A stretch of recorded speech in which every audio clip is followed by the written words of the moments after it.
Assalamualaikum warahmatullahi wabarakatuh. Ketemu lagi dengan saya Awan Abdullah di channel Poligami Asyik.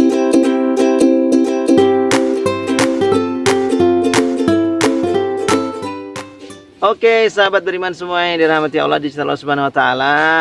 Kali ini di video ini saya mau ngebahas tentang pertanyaan-pertanyaan sadis tentang seputar poligami. Buat orang-orang yang masih belum bisa nerima syariat poligami, kan ada nih yang nanya-nanya pertanyaannya sadis-sadis nih, pertanyaannya nyelekit-nyelekitnya, kita jawab sekarang ya. Tapi jangan lupa teman-teman semua, subscribe dulu channel kita Poligami Asyik, biar kalau kami nanti ngeposting teman-teman langsung dapet tuh ya. Jangan lupa nyalakan lonceng notifikasi. Ya namanya belajar ya, kita belajar bareng-bareng. Oke, kita langsung bahas ke pertanyaan pertama. Nah, ada yang komentar nih, ada yang nanya, kenapa nggak cari pembantu aja kalau misalnya poligami itu bermanfaat, bisa bagi-bagi kerjaan segala macem kan, satunya masak, satunya bisa ini itu. Kenapa nggak cari pembantu? Kenapa harus istri gitu kan? Jawabannya, kalau istri itu jauh lebih aman, kalau pembantu tidak aman. Satu, secara agama, kalau istri insya Allah kita pilih orang yang baik agamanya. Maka baik pula untuk anak-anak kita nanti, pengaruhnya untuk keluarga besar kita. Tapi maaf, kalau pelayan atau asisten pembantu atau asisten rumah tangga, khawatirnya apa? Satu, kalau dia kebetulan tinggal berdua dengan si suaminya, istri sedang pergi, atau suaminya dua-duanya pergi nih, suami istri kerja sendiri-sendiri. Pas suaminya pulang di rumah, nggak ada anak-anak tuh, anak-anak lagi pada main, lagi pada sekolah. Di rumah cuma ada asisten pembantunya, asistennya atau ART tadi itu. Nah, sampai di rumah berduaan dong mereka. Ini bahaya, ini banyak setannya ya. Makanya banyak kejadian-kejadian tuan rumah majikan ya memperkosa atau berzina dengan pembantunya atau dengan asisten. Dan itu banyak sekali kejadian. Ingat, saya tidak merendahkan posisi ART-nya, tetapi kondisi ini sebenarnya riskan. Kalau dibandingkan dengan cari adik madu, itu jauh lebih aman. Ya, itu alasannya. Kalau kenapa kami nggak cari asisten rumah tangga? Alasannya karena supaya saya juga lebih bebas di rumah ketika saya misalnya maaf ya melepas baju terlihat dadanya. Itu kan kalau ada asisten rumah tangga pas kelihatan kan nggak enak, malu. Tapi kalau di situ istri semuanya antar istri, ya insya Allah nggak ada masalah dan itu lebih aman, lebih menenteramkan. Selain itu, kalau asisten rumah tangga, kalau melihat ada sesuatu terjadi di rumah, aib itu dipegang sama dia. Nah ini bahayanya, kalau dia nggak bisa jaga, aib bisa disebar kemana-mana. Jadi lebih baik punya adik madu yang bisa bersinergi dalam urusan rumah tangga daripada ART. Ini prinsip kami ya. Karena tadi itu masalah aib yang bisa terbocorkan, masalah aurat, masalah perselingkuhan. Ya ini bisa banyak mudarat. Belum lagi masalah sentuhan anak di tangan mereka. Kalau mereka solehah, alhamdulillah lah. Kalau nggak dapat yang solehah, ini sentuhan anak di tangan ART, nah ini yang bisa berbahaya. Kecuali ART-nya ART yang berkualitas, nah itu lain urusan. Dan itu nggak gampang, 1001. Kemudian, nah ini dia. Ada yang nanya komentar begini, bukan settingan kan? Ya bukanlah, kita kan natural alami. Teman-teman makanya main-mainlah ke tempat kita ya, ke Pondok Daurah Taman Surga Yogyakarta. Banyak yang silaturahmi datang ke tempat kami sekedar ingin sharing tentang rumah tangga, yang belajar. Dulu kami sebelum poligami juga begitu, datangi orang yang sudah poligami sukses, kami datang ke sana. Giliran kami berhasil meniru dan kami sukses, seizin Allah ya, sukses dalam arti mudah-mudahan berkah, akur, harmonis. Nah, sekarang gantian nih, orang-orang datang ke tempat kita dan kami tentu senang hati berbagi ilmu. Kenapa? Dulu kami mencari ilmu tentang ini, sekarang pingin bagi-bagi ilmu. Ya nggak apa-apa, senang-senang aja gitu ya. Baik, yang sadis-sadis lagi mana ya, kita cari ya. Soalnya ada yang nyinyir-nyinyir tuh karena nggak tahu. Ya. Enak masnya nih, katanya dia bilang itu. Enak ya masnya ya, gitu ya. Bisa sana sini, goyang sana, goyang sini. Nih ya Allah, ini sadis banget nih. Komentarnya goyang sana, goyang sini, ya kan. Ada yang enak masnya, nggak enak di mbaknya, begitu kan. Nah ini nggak. Coba ya teman-teman, tergantung cara pandangnya itu di mana. Kalau dari cara pandang syahwat, ya Anda akan melihat sesuatu itu dari syahwat terus. Kalau Anda memandang secara ekonomi, Anda akan pandang orang poligami ini bab masalah nafkahnya. Kalau Anda orang politik, Anda akan menghitung ini pasti nipu sana, nipu sini. Isinya rumah tangga poligami itu bohong sana, bohong sini. Kalau Anda orang apalagi ya orang yang bersih hatinya, insya Allah ya Anda akan tidak suka berprasangka sebelum Anda tahu betul siapa orang tersebut. Jadi teman-teman semua, kalau orang seks pikirannya selangkangan, maaf, pasti melihat poligami itu ya dari sisi selangkangan. Urusannya seks sana, seks sini, seks sana, seks sini. Nah, ini ya karena otaknya seputaran itu, seputaran seks. Ya, saran saya otak kita ini ya jangan ditaruh di bawah terus ya, dipindahkan ke atas. Ya, poligami bukan sekedar urusan seks. Anda punya tanggung jawab yang lebih besar, yaitu urusan akhirat. Bagaimana mengantarkan mereka ke surga. Ingat, istri satu saja bisa nggak selamat perkara selangkangan. 2, 3, 4 juga sama. Jadi persoalannya adalah ketakwaan. Mau istri 4 asal bertakwa tidak ada masalah. Daripada punya istri satu tidak bertakwa. Sudah istrinya satu tidak bertakwa, kan menyesal. Namanya rugi berganda. Lebih baik, kalau dibandingkan lebih baik istri 2 taat semuanya daripada satu istri tapi tidak taat. Kalau Anda kayak pembanding, mendingan 1 taat, ya mending 4 taat semua, gitu aja kan. Nah, jadi ukurannya jangan sampai perspektif pribadi untuk ngukur orang lain. Kapasitas kita itu beda. Saya disuruh jadi presiden RI, saya nolak. Kenapa? Bukan kapasitas saya ngurusi negara. Saya tahu kemampuan saya tahu bidangnya saya. Ngurusi perjombloan, ngurusi perjodohan, ngurusi orang poligami. Ini bidangnya saya, ya saya ngurusi itu. Presiden poligami kayak presiden jomblo lah, terserah, tapi itu bidang saya. Kalau saya ngurusin negara, nggak bisa, itu bukan bidang saya. Anda nggak mampu poligami, ya wajar. Memang mungkin kapasitasnya belum. Tapi kalau namanya mau belajar terus, ya kapasitasnya bisa nanti.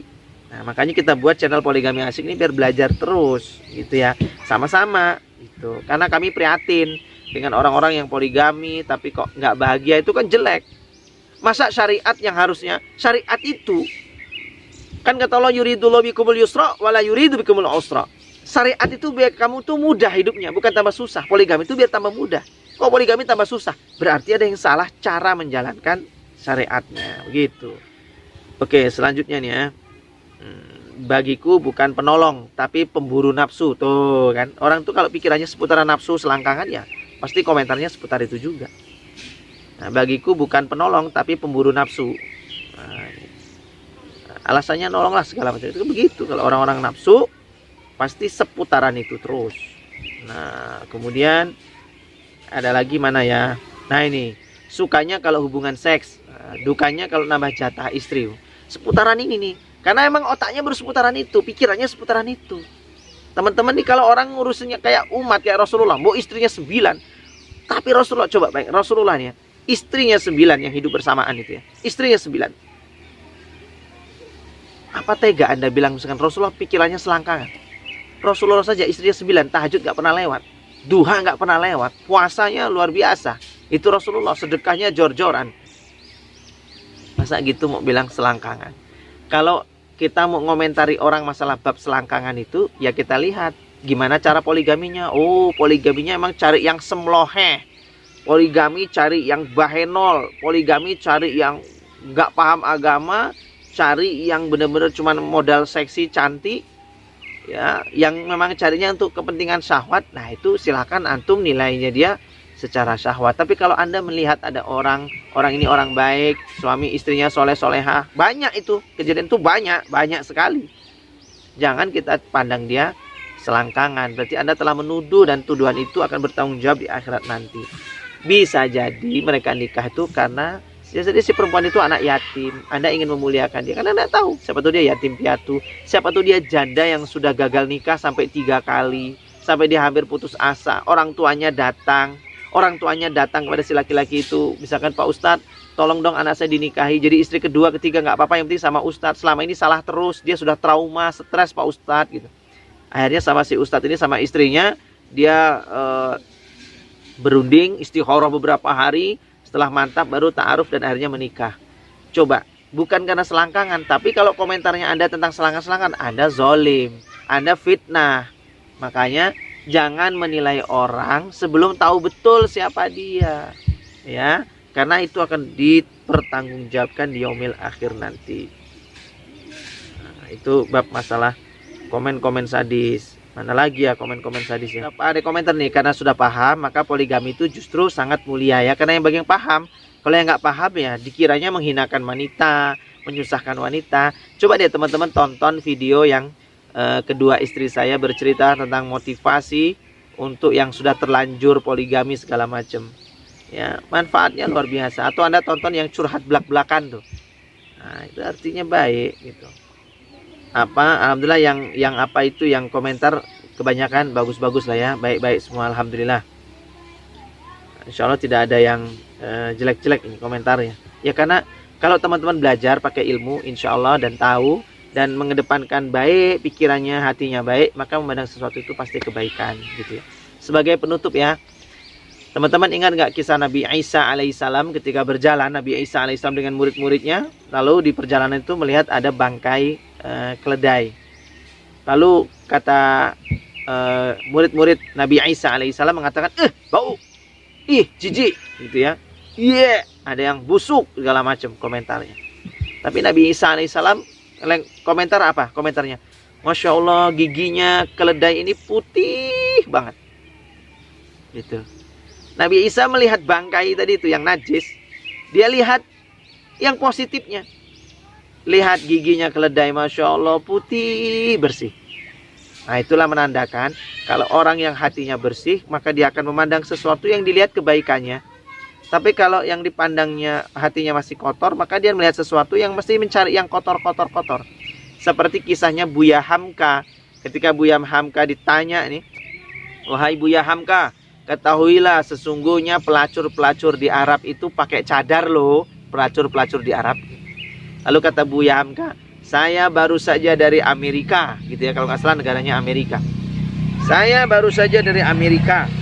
Nah, ternyata di Amerika itu, kata Buya Hamka, ternyata di Amerika itu pelacur-pelacurnya tidak ada pelacur di sana, kata dia. Kata Buya Hamka, ternyata saya pulang dari Amerika, di sana tidak ada pelacur, yang ada orangnya baik-baik, ramah-ramah, indah-indah.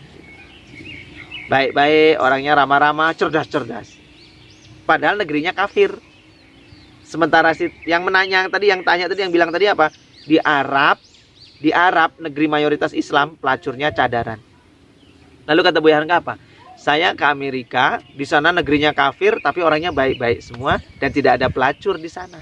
Di sana tidak ada pelacur. Gitu. Lalu si orang yang nanya tadi bilang begini, ya Buya Hamka, bagaimana Anda bisa katakan di sana tidak ada pelacur? Di sana kan negeri kafir, pasti adalah pelacur itu. Kata Buya Hamka apa? Seseorang itu tergantung dari pikirannya. Kalau saya ke Amerika, memang pikiran saya baik, saya mencari yang baik-baik, maka saya dapat hanya yang baik-baik. Lah kamu memang pikirannya kotor, maka sampai Arab pun yang dicari yang kotor-kotor. Yang dicari juga berzina. Meskipun bercadar pun nemu juga yang berzina. Kenapa? Di otakmu itu pikirannya kotor terus. Paham teman-teman semua? Oke, saya rasa itu dulu. Mudah-mudahan kisah ini jadi ibrah pelajaran buat kita. Belajarlah jadi orang yang positive thinking, positive feeling. Positive thinking, positive feeling. Keduanya ini harus connect ya. Supaya insya Allah wafat kita husnul khotimah. Takdir baik selalu menyertai kita insya Allah. Tetap bersama kami ya. Belajar terus di channel Poligami Asyik. Jangan lupa subscribe sekali lagi dan nyalakan tombol loncengnya tadi. Biar kalau ada update ilmu dari kami bisa jadi tambahan wawasan buat teman-teman semua. Dibagikan ke teman-teman yang belum paham tentang poligami biar tahu, terutama buat para istri yang masih terlalu fobia, barangkali perlu nonton biar sama-sama belajar tentang ini semua. Begitu dari saya Awan Abdullah, terima kasih, ketemu lagi. Assalamualaikum warahmatullahi wabarakatuh. Buat kalian yang mau nikah tetapi takut banget salah pilih jodoh, alangkah baiknya kalian koleksi buku terbaru kami yang berjudul Kuliah Pranikah Komplit. Apapun tentang perjodohan dibahas di sana insya Allah.